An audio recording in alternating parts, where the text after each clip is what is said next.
سکھر سے آپ کو عام خبر دے رہے ہیں کہ امیر جماعت اسلامی پاکستان حافظ نعیم الرحمان آج سکھر پہنچ کر ایک عوامی دعوت افطار سے خطاب کریں گے۔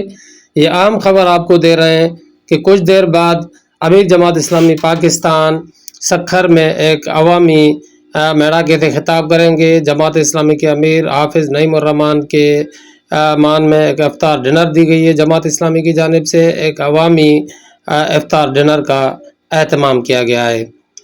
امیر جماعت اسلامی پاکستان حافظ نعیم الرحمان 6 مارچ کو ایک دن کے دورے پہ سکھر پہنچیں گے اور تفصیلات کے مطابق بعد نماز مغرب بعد نماز عصر ریلوے آفیسرز کلب میں ایک منعقد عوامی دعوت افطار سے خطاب بھی کریں گے۔ اس موقع پر صوبائی امیر کاشف سعید شیخ، ضلعی امیر زبیر حفیظ شیخ بھی ان کے ہمراہ ہوں گے۔